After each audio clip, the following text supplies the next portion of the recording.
Hunter x Hunter Episode 43. Tapos na po ang laban! Tignan mo, parang hindi siya makapaniwalang tapos na ang kanilang laban. Maganda lahat pinakita niya dahil naibalik niya ang numero ng Hisoka. Pero hindi pa rin niya alam ang kanilang limitasyon. Hindi rin niya alam na ninenervous na tayo dito. Kung sa bagay, susubukan ko rin yon kapag ako na naglalaro ng kapangyarihan ng Nen.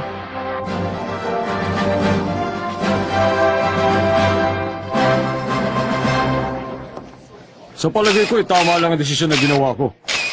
Kaya lang, naisip ko rin na tapusin na kagad ang laban.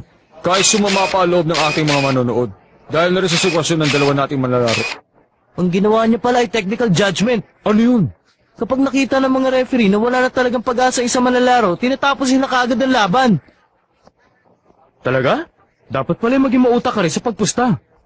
Bago po namin makapanayam ang malalarong si Hisoka, ay nawala po siya na parang bula. Kaya nakausap na lang namin ang Nakita niyo ba? Babalik po tayo sa studio. Mukhang malaki na ang pinagbago ng batang baguhan. Nagulat ako dahil tumagal sa labang yon. Hindi rin eh. Sa tingin ko'y hindi namang malaki ang pinagbago niya. Wala lang sigurong gana si Hisoka dahil ang kanyang kalaban ay bata. Kaya hindi niya masyadong ginamit ang kanyang nen. Alam mo naman baliw yun. Sigurado nagpapasikat lang siya sa mga manonood. Kung seryoso siya, 3 segundo lang ay tatagal nun. Sang-ayon ako dyan. Hindi ba't nakalaban na ni Guido ang batang yun at tinalo siya kagad? Kaya naniniwala ako sa kanya. Sadoso, huwag mo sabihing umuurong na ang buntot mo dahil sa bata. Alam mo naman na masyado akong maingat. Kaya hindi na nila ako basta-basta matatalo. Kahit bata pa siya, hindi ako magiging mabait sa kanya. Ayos lang na maging maingat. Pero kung hindi ka gagamit ng pandaraya, baka maisahan ka ng iyong kalaban. Alam niyo naman ang target natin ay maging hari ng palapag. Kapag nagawa na natin yun, maaari na tayo magturo ng martial arts. Pwede na rin tayo magtayo ng sarili nating paaralan. Kapag nagawa natin yun, siguradong giginhawa na rin ang buhay natin. Sandaling panahon na lang. Sandali na lang at magiging hari na tayo ng palapag. Dahil dun kailangan natin maging maingat sa lahat ng ating gagawin. Kaya huwag tayo magmamadali. Kung hindi, baka mabigo lang tayo. Diba? Kaya gagawin natin ang lahat. Tama? Sigurista ka talaga. Wala nang dumating sa ika-200 palapag. Ito na po ang unang laban na haharapin ni Killua. Gusto ko nang makita kung paano siya lumaban. Magiging mas masento kesa dun sa naunang laban. Panoorin na natin! Kumanda! Simula!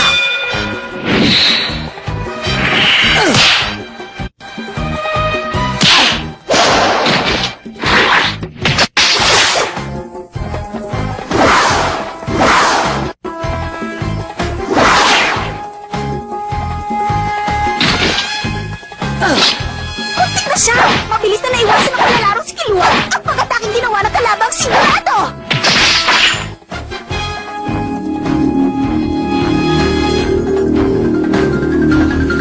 Siguradong may hirapan na siyang iwasan ngayon si Ginong Killua!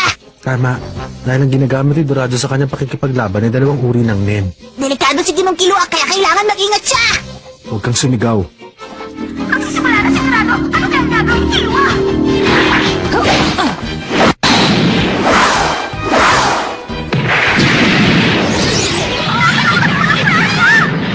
Tinamaan si Ginong Killua! Huwag kang mag-alala. Nasiguro kung walang nangyaring masama sa kanyang Ten. Nagtago niya yun kagad. Sumusugod na naman po sigurado! Samantalang si Killua hindi man lang gumagalaw! Ayan na po mga kaibigan!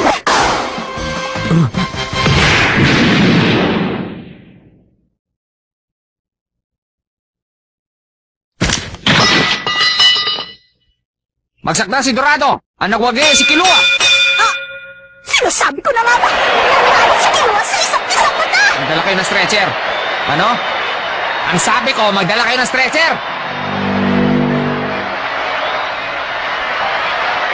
Ginonggon, nagawa rin ni Ginong Killua!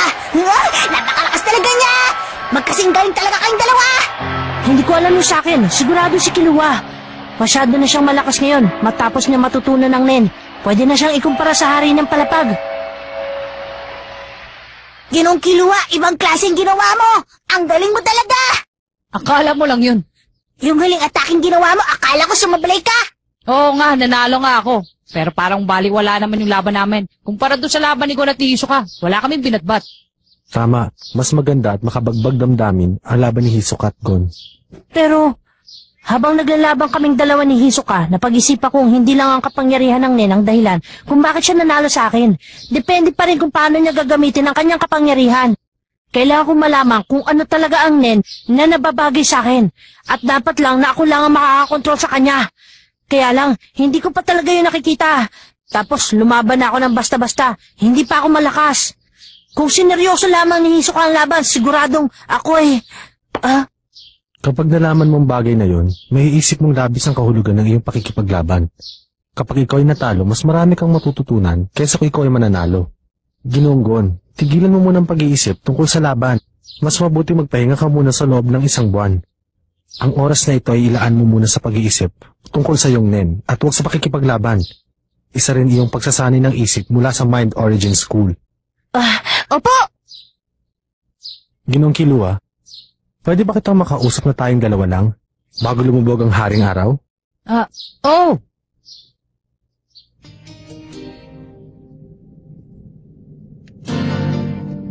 Ginoong Killua, may tatanong ako sa'yo. Tungkol sa Nen na ginamit ko doon sa laban. Hindi ko yung sinasadyang gamitin. Alam ko. Dahil sa larong yun, naisip kong malaki pala ang kaibahan ko kay Nagon na Sushi. At ikaw, mali pala. Hindi rin pala nababagay sa akin ang iyong tinuturo.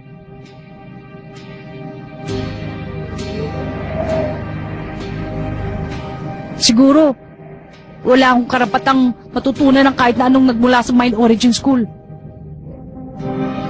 Hindi mo kailangan ng anumang karapatan para matutunan yon. Hindi namin pinagpipilitan sa'yo ang aming nalalaman at wala rin magsasabi kung paano mo yun gagamitin. Kailangan mong matutunan ng Nen, humanap ka ng guro. Sa akin ka lumapit kaya tinuruan kita. Kung ako naman ang bibigyan ng kondisyon, hihilingin kong ang nagpapaturo nito ay humanap na lang ng sarili niyang paraan at patutunguhan para sa kanyang buhay. Habang pinipilit mong makisalamuha sa lahat ng tao na nasa iyong paligid, ay para mo na rin sinusundan ang yapak ng iyong kapatid. Pero walang ibang may hawak ng iyong pag-iisip kundi ikaw.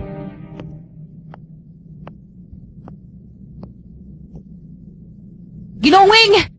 Hanggang ngayon, hindi ko pa rin nalamandaan ang aking patutunguhan. Pero isang bagay lang sigurado.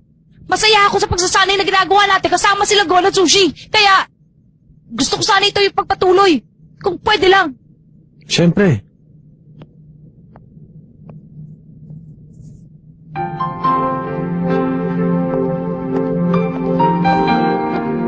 Sushi, hindi ba gusto mo rin makaabot sa pinakamataas na palapag? Oo! Mukhang mababa na pa daw ng bubunoy mabata! Wala akong pakialam kung matagal. Gagayahin ko ang aking master, magiging malakas ako. At saka nung makilala ko si Ginong Gon at si Ginong Kilo, lalo pang lumakas ang loob ko. Ayos! Tara, doon tayo sa kwarto ko mag-ensayo. Sige! Kiliwa, Sushi. Oo. May kaibigan dumarating.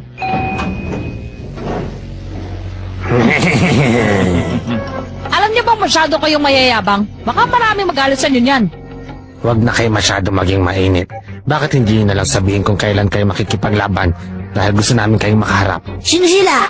Sila mga manlalaro sa ika-200 palapag. Mayayabang mga yan.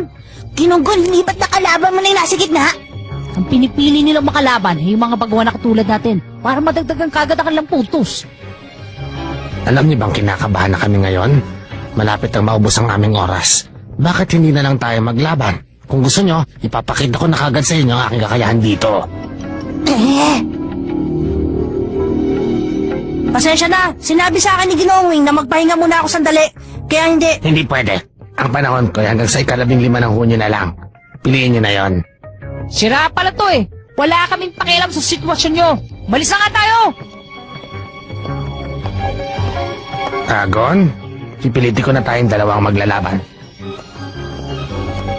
Sigurado yan.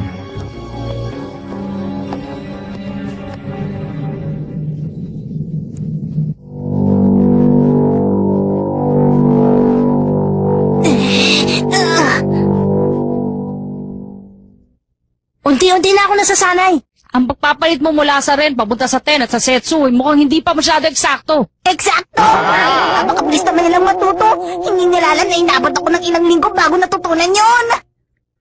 Pero kung ikukumpara mo kay Sushi, ang aura natin ay kulang pa rin sa kapangyarihan.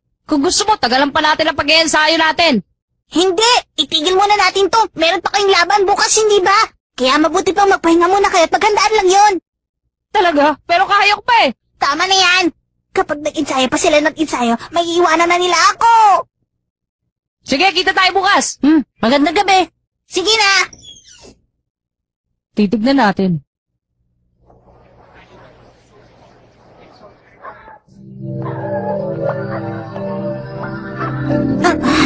Ang hita ko! Ang aking katawan! Ang boses ko! Hindi ako makahinga! Ano ito? Nangyayari!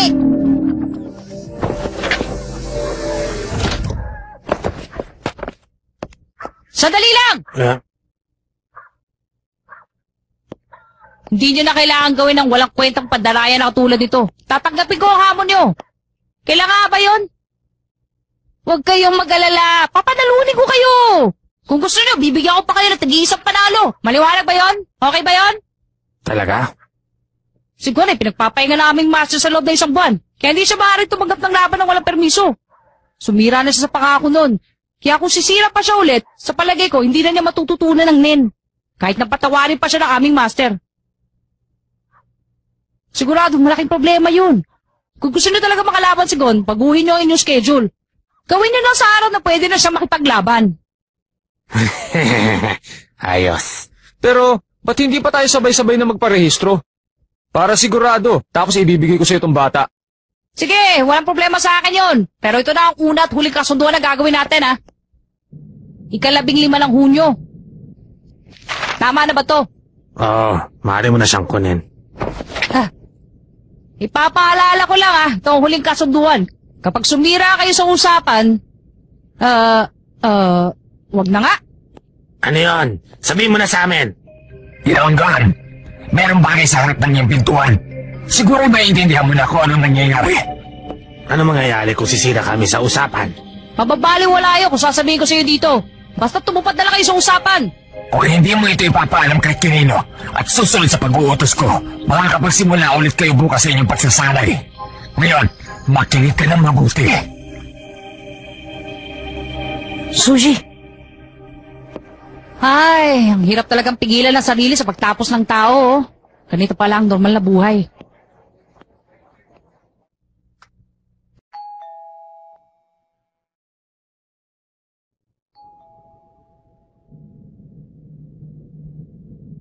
Aba, malis na kaya siya?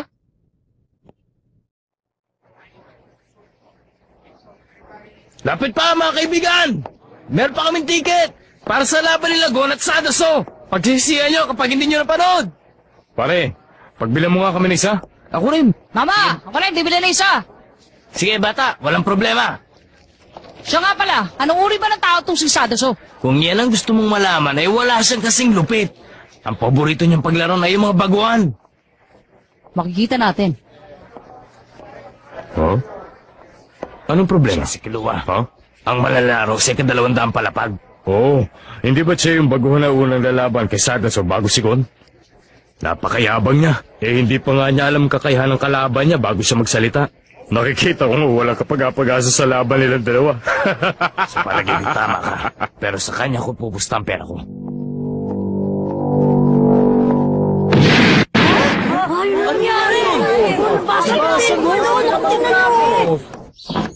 Ginong Kilua!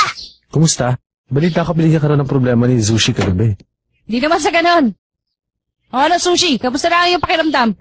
Ayos lang, Ginong Kilua! Sa palagay ko'y masyado lang ako napagod kagabi. Kilua, ikaw ang nakakita sa kanya, hindi ba? Oo. Matapos tayong maghiwa-hiwalay, merong isang lalaki tumawag sa akin. Ang sabi niya, nakatulog daw sa likod ng Coliseo, isa sa ating mga kaibigan. Pinuntahan ko naman, totoo nga. Kaya dali-dali ko siya dinala sa lugar na to. Patawarin mo ko sa nangyari. Malakas naman ako ngayon ha. Salamat! Sa inyong dalawa, nagpapasalamat ako sa pag-aalaga niyo kay Sushi. Dahil nandun kayong dalawa, walang nangyayari kay Sushi. Maraming salamat.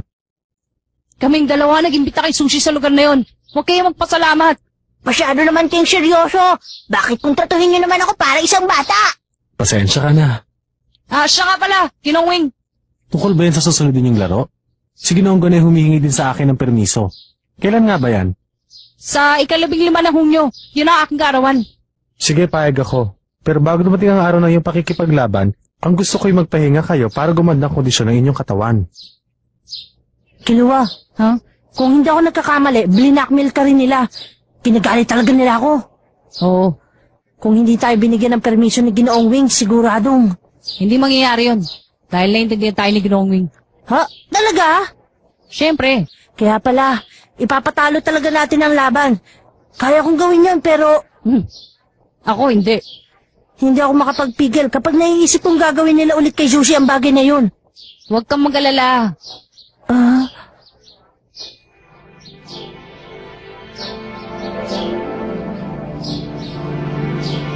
Wala kang dapat alalahanin.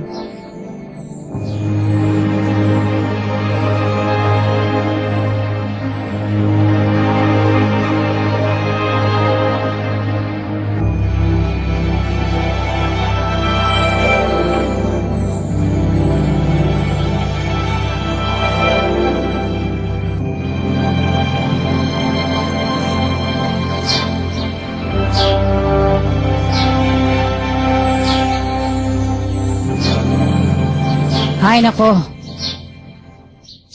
Ako na lang bahala sa kanila. Magandang gabi po sa inyong lahat. Ang masasaksihan natin ngayon ay ang mahusay na batang manlalaro na nagngangalang Kilua. At ang kanyang makakalaban ay ang malupit na manlalaro si Sadaso. At mukhang hinahangaan ng marami ay lalaban kay Sadaso na kilala bilang tagatapos ng baguhan. Ito po ang laro na hindi natin dapat palapasin. Sisiguraduhin kong mananalo ako kay Kilua. Ang batang yun na magiging pang-anim kong biktima. Pagkatapos ng aming laban, siguro naman ang gagawin kong ikapito sa aking koleksyon. Matapos ko silang talunin, kaunting panahon na lamang at sigurado ako na magiging hari ng palapag. Huwag kang gagalaw. Kung hindi, matatapos ka. Kapag nagkamali kang gumamit ng nen, baka hindi ko mapigilan ang sarili ko. Kung naiintindihan mo, sara mo ang mata mo. Ipapakita ko sa'yo kung anong mangyayari kapag hindi ka tumupad sa usapan. Kung nagkakaintindihan naman tayo, dahan-dahan kang mumulat. Makinig ka mabuti. Wag na wag mo nang ipapakita yung pangit mo mukha sa amin. Tumupad ka sa usapan.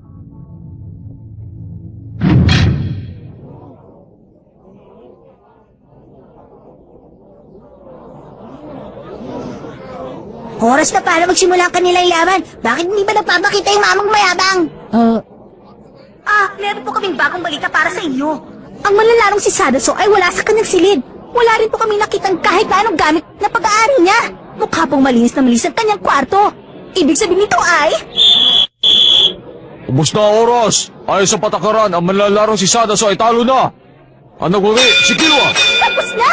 Nakakagulat po mga kaibigan. Ang nabugi ay si Kilua dahil hindi nagpakita ang kanyang kalabang si Sadaso. Hindi nagpakita? Bakit ganyan ang itsura mo? Yan ang pinakamahalagang paraan para manalo. Yung hindi naglalaban. Napakagaling talaga ni Kilua! Napakagandang panalo para sa manlalaro si Kilua. Bigla po yata natakot ng kanyang kalaban. Sadaso, ano ka ba? Say, ang mga matang yun ay nagmula sa ibang mundo. Noong magtama ang aming mga mata, bigla ko na lang naramdaman na napakalaki pala ng pinagkaiba ng aming kapangyarihan. Aalis na ako. Ayokong pahamak ang aking buhay. Maiksing panahon lang ang pinagsamahan natin, pero binigyan ko yan ng halaga. Ito lang ang aking may papayo. Mag-iingat kayo dahil sigurado kayo na ang susunod. Anong gagawin natin? Itutuloy ko. Lahat ng pandaraya ay gagamitin ko. Isipin mo na lang kung bakit natin isusugal ang ating buhay. Malapit na. Konting tiyagaan na lang ang kailangan. At kung sakaling tayo na magiging hari ng palapag. Pero isipin mo kung paano natakot si Sadaso. Kaya niya natakot si Sadaso at hindi nagpakita sa akin ay dahil sa kakaiba kong kapangyarihan. Nagkakamali ka. Wala dong kinalaman ang iyong kapangyarihan. Iniisip ko lang na baka dahil doon, mabigyan ko kayo ng isang babala. Kaya kong gawin kahit kailan ko pagustuhin. Kahit na sa oras na maimbing pa ang iyong tulog. Kahit na ikaw ay kumakain. O kaya kahit nasa banyo ka pa. Makinig kayo sa akin. Sumunod kayo sa patakaran. Dahil kahit ano pa ang mangyari, sinisiguro ko sa inyong kami ang magtatagumpay sa laban.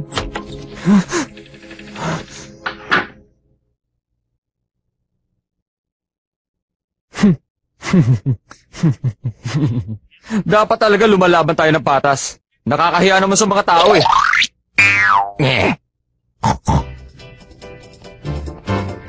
Kilong-kilo ah! Anong pakiramdam mo?